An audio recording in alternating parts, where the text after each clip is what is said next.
Up to 85% of women experience perineal trauma during vaginal birth. Yeah, it's a massive number. Right, 85%. Hmm. I mean, think about that number for a second. If you break your arm, you get, like, precision engineering. Absolutely. The X-ray shows the jagged line, the surgeon inserts a titanium pin, and then the doctor points to the follow-up scan to prove that the structural integrity is completely restored. You get definitive proof that it's fixed. Exactly. But when 85% of women experience this massive structural trauma to the pelvic floor during childbirth, they're routinely sent home with, a pat on the back and told to just give it time. Just do your Kegels and wait. Yeah. Right. So today we are taking a stack of medical guidelines, international clinical studies, and expert insights to find out why this discrepancy exists. Welcome to the Deep Dive. Glad to be here. Our mission today for you listening is to answer one incredibly vital question from this literature. Can the quality of a perineal repair actually dictate later symptoms of vaginal laxity and severe pelvic floor dysfunction? And, the short answer hidden in the data is a resounding yes. Wow. Really? Yes.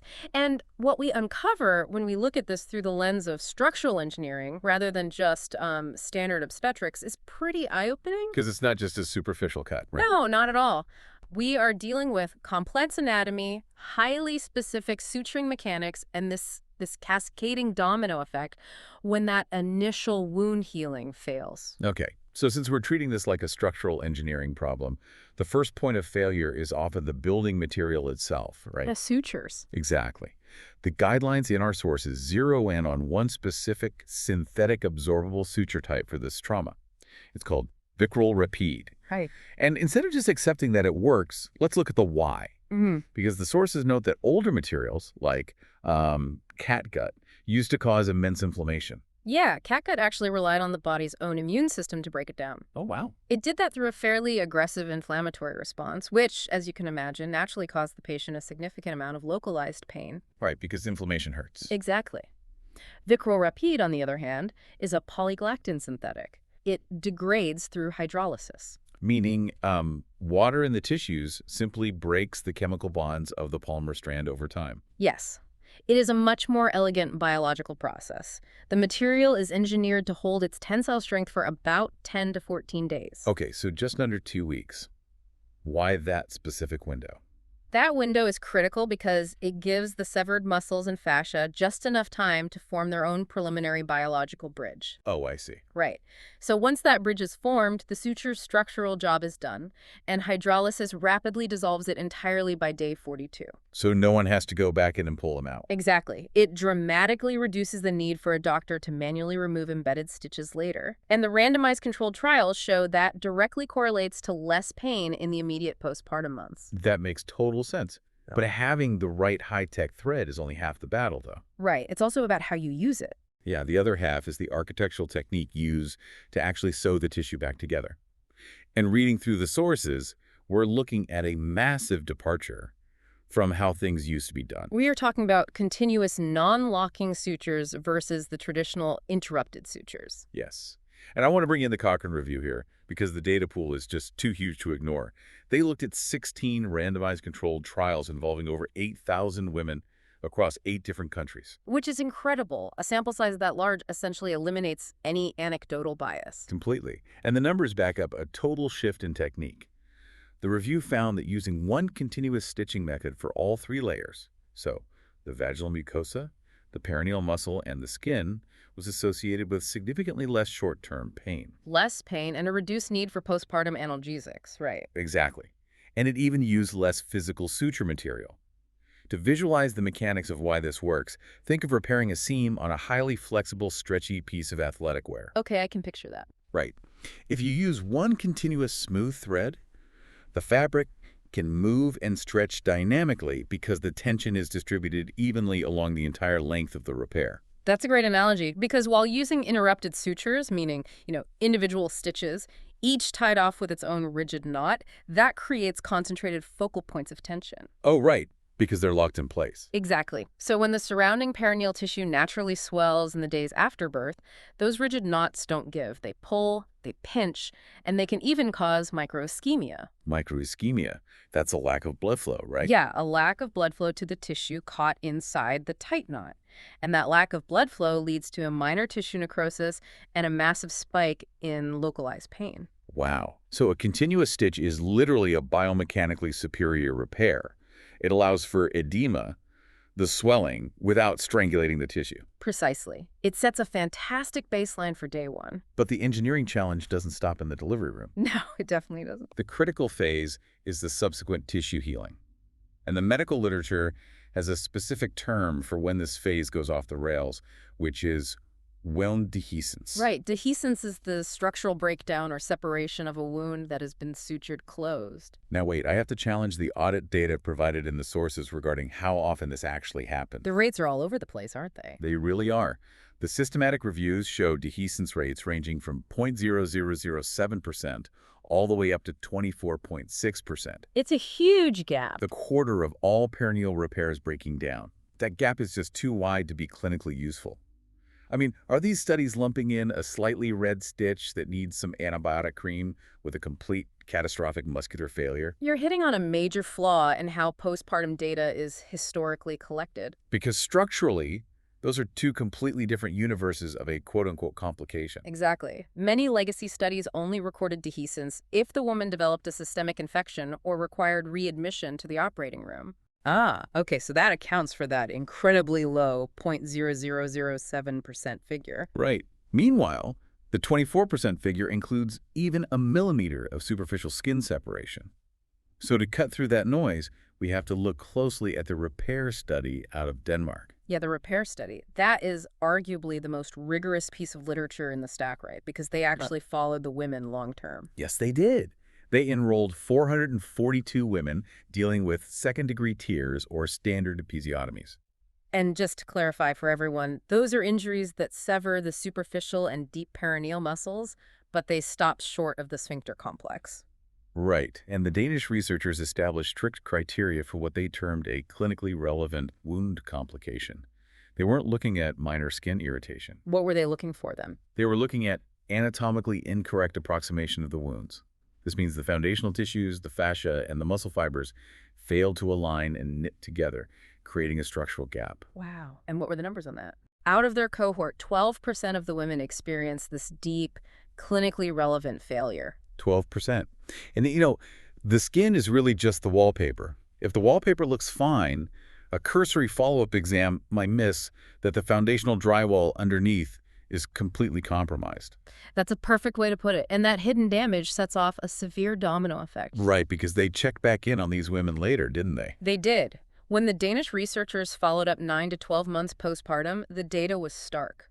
The women who experienced those structural wound complications reported significantly higher rates of pelvic floor symptoms. Like what kind of symptoms? We are talking about a higher incidence of pelvic organ prolapse, persistent and severe issues with sexual function, and heavily impacted body image scores. Even after almost a year. Yes. And even when they adjusted for other variables like the size of the baby or the length of pushing, that initial structural failure was the undeniable anchor dragging down their long-term recovery. Well, this directly answers our core mission question for you listening. The quality of the repair absolutely dictates the future mechanics of the pelvic floor. Without a doubt. And the symptom that continually surfaces in these sources, the one causing so much silent distress, is laxity. But we need to define what laxity actually means in this clinical context because patients, and honestly even some providers, confuse it with prolapse. Yeah, they do. But structurally, they are distinct mechanical failures. Right. The MedStar Health source provided an incredible visual for this. Imagine the vagina like a sock where the toe end is up at the cervix. Okay. With prolapse, the structural supports holding the top of the sock have failed. So the toe end starts to fall and turn inside out, creating a physical bulge of organs dropping down toward the entrance. Right, so prolapse is a descent of the organs. Laxity, conversely, is a failure of the surrounding container. The sock itself. Exactly. The sock isn't turning inside out, but the elasticity and the structural tightness of the opening have been destroyed. The patient experiences a loose, capacious sensation. Which brings us to a massively frustrating reality for so many women. A patient goes to her doctor, complains of feeling a severe loss of support or extreme laxity, and the near-universal advice she receives is what? Go home and do your Kegels. Yep, just do your Kegels. But the sources, Specifically, the insights from gynecologist Dr. Matt Thayer explain exactly why a woman might be doing hundreds of Kegels a day with absolutely zero improvement in that feeling of laxity. Right, because a Kegel exercise is designed to do one thing: contract and build muscle volume. Okay. But childbirth trauma, especially when compounded by a poor initial repair, rarely just damages muscle. It shreds the fascial connective tissue. The connective tissue, right. Think of it this way. The perineal body acts like the central hub of a bicycle wheel, with the levator antemuscles acting as the spokes. Oh, that's a good visual.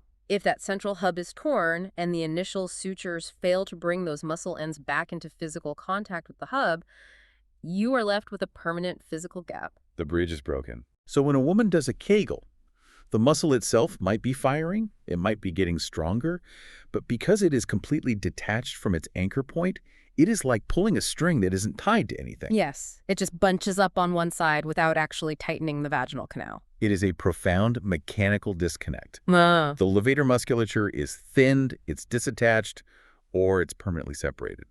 Muscle exercises cannot miraculously bridge a 2-centimeter physical void. They physically can't. Furthermore, when the body tries to heal that void on its own without proper surgical approximation, it hastily throws down rigid, disorganized scar tissue. Which replaces dynamic, stretchy muscle with essentially a biological brick wall. Yes, and that rigid scarring is a primary driver of dyspareunia, or deeply painful intercourse. Right.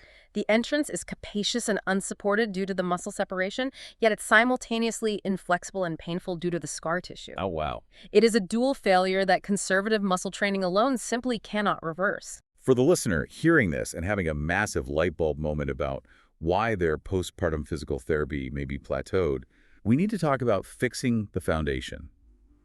Because while the structural damage sounds permanent, the sources do outline concrete pathways forward. Right. They do. The standard of care always initiates with conservative management, and we should definitely emphasize that pelvic floor physical therapy is incredibly powerful for the right indications. Right, like incontinence. Exactly. Research shows it can improve or completely resolve stress urinary incontinence for upwards of 74% of women. 74% is huge.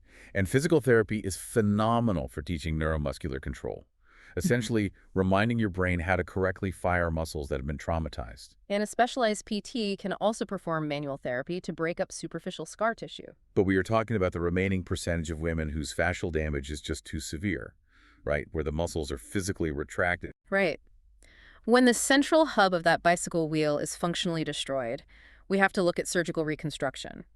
The specific procedure highlighted in the literature to address deep structural laxity is a perineoplasty. And the sources are incredibly deliberate in differentiating a perineoplasty from just a standard, simple posterior repair. Very deliberate, yes. A simple posterior repair is generally utilized to address a rectocele, which is when the rectum bulges into the back wall of the vagina. Okay, so that's different. Right. In that case, the surgeon is often just plicating or folding the stretched tissue. A perineoplasty, though, is a much deeper reconstructive undertaking. The goal is to rebuild the perineal body itself. So the surgeon has to literally dissect through the vaginal mucosa, hunt for those retracted muscle edges that have shrunk away from the midline, and physically pull them back together. Exactly. They excise the disorganized scar tissue and recreate the muscular sling. By pulling those separated pelvic floor muscles back into close approximation, the surgeon changes the vaginal angle, restores core structural support, and recreates the friction necessary for optimal sexual function. But the criteria for who should be performing this surgery is incredibly strict. You don't just book a consultation with, like, a general plastic surgeon who offers vaginal rejuvenation. No, definitely not. The sources demand a board-certified obgyn with highly specialized training in pelvic floor operations. Specifically, they recommend vetting a surgeon to ensure they have performed at least 10 of these complex surgeries aimed at functional and sexual enhancement rather than just cosmetic appearance. Right. Because negotiating that specific vaginal floor anatomy requires a deep understanding of where the major nerves and blood vessels lie. I can imagine. Pulling retracted muscle under tension is complex work, and the recovery phase is not something to enter into lightly. It's what, a rigorous 6 to 8 week healing period? At least, yeah. And the patient is often dealing with significant localized pain because you are deliberately creating tension in an area that has been loose for years. And I found this detail in the literature fascinating. Actually, Sometimes the surgeon will intentionally construct the repair to be slightly over-tight. Yes. They do that because human tissue naturally stretches and relaxes as it heals. Oh, so if they make it perfect on the table. Exactly. If a surgeon aims for the exact desired tightness on the operating table, the tissues will inevitably relax during the healing process, and the patient may end up with recurrent laxity. Okay, that makes sense. So by intentionally over-tightening the repair, the surgeon accounts for that natural relaxation. But that also means the patient might be required to work actively with graduated vaginal dilators and a physical therapist for several weeks. Yes, to comfortably stretch the newly repaired tissue back to a functional, pain-free state before resuming intercourse. It requires an immense amount of patience and dedication. It really does. Which brings us to the ultimate strategic dilemma for any woman considering this path. A dilemma heavily emphasized in the sources by experts like Dr. Raelia Liu. The maternal health catch-22. Exactly. You are dealing with severe laxity, lack of support, and painful scarring. Do you undergo this major reconstructive perineoplasty now to reclaim your quality of life? Or do you wait until you are absolutely positive your family is complete? It's such a tough choice. But Dr. Liu's surgical philosophy is bluntly stated. The first repair is the best repair. Because if you rebuild that muscular sling and let those tissues perfectly knit together, subjecting them to another vaginal delivery is like taking a sledgehammer to a newly built wall. That's exactly it. The physical trauma of another birth will highly likely re-tear and re-damage the exact tissue you just spent months recovering from. Oh, man. But the real issue is what happens when you go back for a second reconstruction. The tissue integrity is already compromised. Yes, you are operating on an area that has been traumatized, repaired, traumatized again, and is now riddled with complex layers of scar tissue. Right. The blood supply to that specific area is permanently altered and often reduced. The surrounding fascia is weaker. So it's diminishing returns. Exactly. The ultimate functional outcome of a second or third reconstructive surgery is rarely, if ever, as successful as the first attempt. Because of that compounding risk, the medical consensus heavily leans toward deferring major reconstructive surgery until childbearing is definitively complete. Which forces a pretty grim reality. Yeah, a woman might carry the physical limitations and emotional distress of a poor initial delivery repair for 5, maybe 10 years while she finishes growing her family. It is a profound and often entirely silent sacrifice. It is, and it underscores precisely why getting that very first repair correct, the one happening in the delivery room or the operating theater immediately after birth, is of absolute paramount importance. Right, so bringing this all together for you listening, our deep dive today confirms the mechanical quality of a perineal repair is not just a minor footnote of childbirth. No, it's not. It is the defining structural intervention that dictates a woman's future mechanics.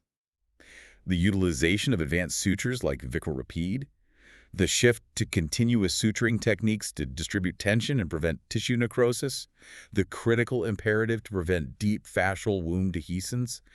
Every single micro-decision made by the provider sets the stage. Absolutely. It directly influences whether the pelvic floor will function properly or whether the patient will be left navigating the hidden structural failures of laxity, prolapse, and dyspareunia. And while it is empowering to know that surgical options like perineoplasty exist to eventually rebuild a broken foundation, the physical and psychological toll of waiting for that repair can be overwhelming. It really can. Which leaves us with a lingering, provocative observation drawn from the MedStar Health source. Oh, the observation about standard postpartum care globally. Yeah.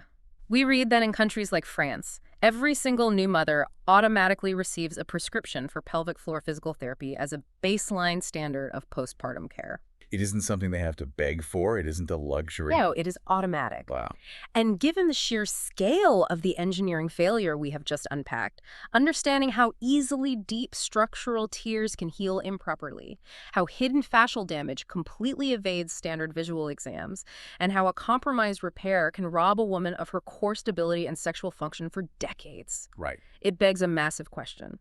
Why do so many advanced healthcare systems still treat proactive, specialized pelvic rehabilitation as an out-of-pocket luxury rather than an absolute fundamental necessity for recovery? Why are we treating the structural engineering of the female body with less precision, less follow-through, and less respect than a simple broken bone?